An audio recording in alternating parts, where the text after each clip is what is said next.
दोस्तों, क्या हमारी धरती सचमुच अकेली है? क्या हमारी धरती का कोई जुड़वां ग्रह सचमुच मौजूद है? क्या केपलर 186f पर भी इंसान रह सकता है जैसे धरती पर रहते हैं? अगर हम वहां पहुंचे तो कैसी होगी जिंदगी? धरती जैसी या बिल्कुल अलग?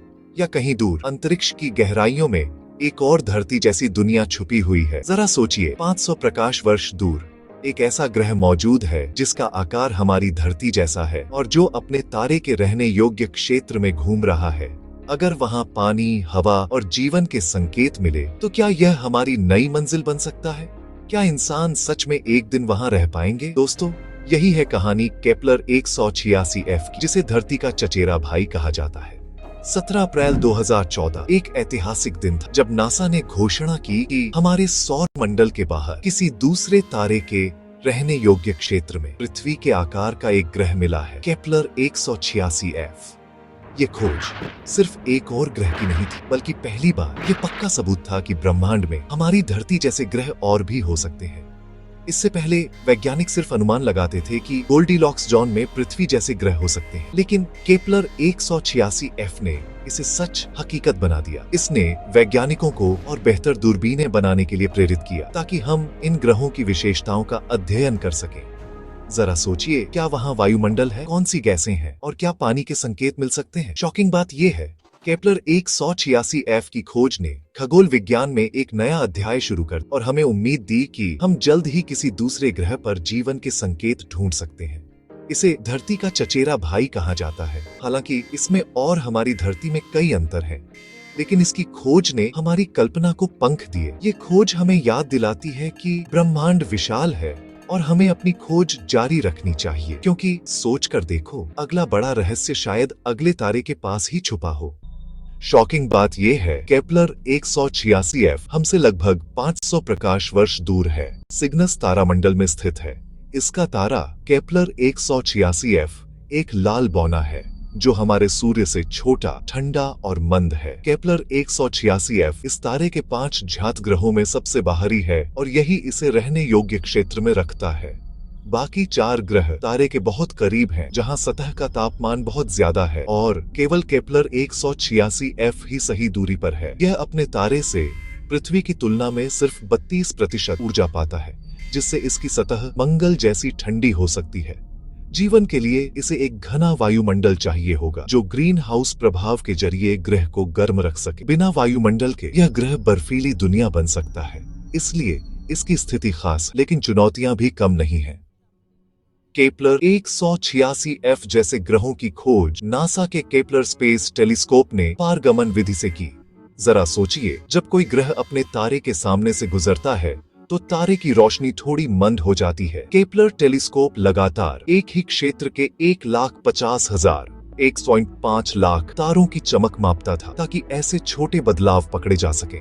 अगर चमक में गिरावट एक निश्चित समय पर बार बार होती है तो यह संकेत है कि वहाँ कोई ग्रह मौजूद है। गिरावट की मात्रा से ग्रह का आकार पता चलता है।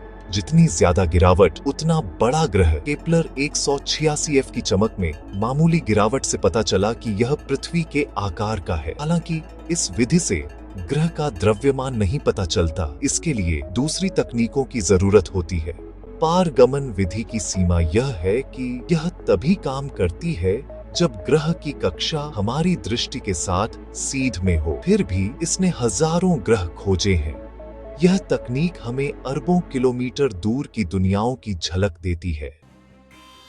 केपलर 186f का आकार पृथ्वी से लगभग 10% बड़ा है, जिससे यह संभवतः एक चट्टानी ग्रह। इसका द्रव्यमान अभी रहस्य है, लेकिन अगर यह पृथ्वी जैसा है तो वहाँ का गुरुत्वाकर्षण भी लगभग वैसा ही होगा। की कक्षा छोटी है। यह अपने तारे का एक चक्कर सिर्फ 130 दिनों में पूरा करता है, जबकि पृथ्वी को 1 साल यानी 365 दिन लगते हैं। दूरी इसे रहने योग्य क्षेत्र में रखती है, क्योंकि इसका तारा सूर्य से ठंडा है। वहाँ की सतह कैसी है यह अभी कल्पना का विषय है। शायद वहाँ का आकाश गहरा नारंगी या लाल हो और दोपहर भी सूर्यास्त जैसी लगे। पहाड़, ज्वालामुखी, घाटियां, संभावनाएं कई हैं, लेकिन असली तस्वीर वायुमंडल और संरचना पर निर्भर करती है। जब तक और जानकारी नहीं मिलती, इसकी सतह एक रहस्य ही बनी रहेगी। किसी ग्रह को रहने योग्य बनाने के लिए सबसे जरूरी है तरल पानी, और केपलर 186f अपने तारे के गोल्डीलॉक्स जोन में है। लेकिन सिर्फ सही तापमान काफी नहीं, एक घना स्थिर वायुमंडल भी चाहिए जो सतह पर दबाव बनाए रखे और ग्रह को गर्म रखे। जेम्स वेब स्पेस टेलीस्कोप जैसे उपकरण ट्रांसमिशन स्पेक्ट्रोस्कोपी से वायुमंडल की जांच कर सकते हैं। अगर वहां पानी की भाप, मीथेन या ऑक्सीजन मिली तो यह जीवन का बड़ा संकेत होगा। एक और जरूरी चीज है ग्रह का चुंबकीय क्षेत्र, जो वायुमंडल को सौर ज्वालाओं से बचाता है। अगर चुंबकीय क्षेत्र नहीं है तो तारे की विकिरण वायुमंडल को नष्ट कर सकती है। जीवन के लिए यह बड़ा खतरा है। फिलहाल जीवन की संभावना के संकेत तो हैं, लेकिन पक्के जवाब के लिए और इंतजार करना होगा। केपलर 186f का तारा एक लाल बौना जीवन के लिए फायदे भी देता है। यह अरबों साल तक स्थिर रह सकता है, जिससे जीवन को विकसित होने का पर्याप्त समय मिलता है। लेकिन लाल बौने तारे अक्सर शक्तिशाली सौर ज्वालाएं छोड़ते हैं, जो ग्रह के वायुमंडल के लिए खतरनाक हो सकती है। केपलर 186f का तारा फिलहाल शांत है, लेकिन एक मजबूत चुंबकीय क्षेत्र फिर भी जरूरी है। एक और चुनौती है टाइडल लॉकिंग। अगर ग्रह हमेशा एक ही तरफ से अपने तारे का सामना करता है तो एक तरफ हमेशा दिन और दूसरी तरफ हमेशा रात रहेगी। ऐसी स्थिति में जीवन के लिए सबसे अनुकूल जगह होगी टर्मिनेटर जोन, जहां हमेशा सुबह या शाम जैसा मौसम रहेगा। अगर वायुमंडल घना है तो वह तापमान को संतुलित कर सकता है, जिससे ज्यादा क्षेत्र रहने योग्य बन सकता है। टाइडल लॉकिंग मुश्किलें बढ़ाता है, लेकिन जीवन के लिए रास्ते बंद नहीं करता। ये बस परिस्थितियों को चुनौतीपूर्ण बना देता है। अगर केपलर 186f पर जीवन है तो वह हमारी पृथ्वी से बहुत अलग दिख सकता है, क्योंकि वहां का तारा मुख्य रूप से लाल और इंफ्रारेड रोशनी देता है। वहां के पौधे शायद गहरे लाल, बैंगनी या काले रंग के, ताकि वे हर फोटोन को सोख सके। कल्पना कीजिए, जंगल हरे नहीं बल्कि बैंगनी या काले हों और पेड़ ज्यादा चौड़े हों। जानवरों में शायद इंफ्रारेड दृष्टि विकसित हो गई हो, जिससे वे कम रोशनी में भी देख सकते। वे संवाद के लिए बायोल्यूमिनेसेंस या ध्वनि का इस्तेमाल कर सकते हैं। केपलर 186f का तारा अरबों साल पुराना है। अगर वहां जीवन शुरू हुआ तो उसे विकसित होने के लिए बहुत समय मिला होगा। ये सब अनुमान है, लेकिन यह दिखाता है कि जीवन कितनी विविधता और अनुकूलन क्षमता रखता है।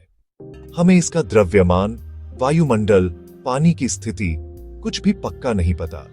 क्या इसके पास चंद्रमा है? क्या इसका अक्षीय झुकाव मौसमों के लिए अनुकूल है? क्या वहां चुंबकीय क्षेत्र है? ये सब सवाल अभी अनुत्तरित हैं। भविष्य में जेम्स वेब स्पेस टेलीस्कोप जैसी दूरबीनें इन रहस्यों से पर्दा उठा सकती हैं। तब तक केपलर 186f हमारी जिज्ञासा और कल्पना को प्रेरित करता रहेगा। केपलर 186f की खोज ने हमारे ब्रह्मांड को देखने का नजरिया बदल दिया। यह हमें सिखाता है कि हमारी पृथ्वी ब्रह्मांड का केंद्र नहीं है, यह अरबों दुनियाओं में से एक है। इस खोज से हमें अपने ग्रह की कदर करना भी आता है, क्योंकि ऐसा घर ढूंढना कितना मुश्किल है। केपलर 186f जैसे ग्रह भविष्य के अंतरिक्ष अन्वेषण के लिए रोड मैप है।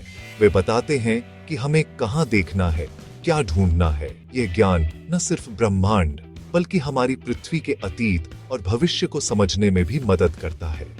अंत में केपलर 186f आशा और जिज्ञासा का प्रतीक है।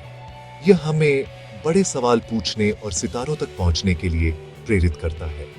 दोस्तों, अगर आपको ये वीडियो पसंद आया और आप ऐसे और आश्चर्यजनक ब्रह्मांड के रहस्यों के बारे में जानना चाहते हैं तो हमारे चैनल को सब्सक्राइब करना मत भूलिए, और हाँ, बेल आइकन दबाइए ताकि कोई भी नया वीडियो आप मिस न करें।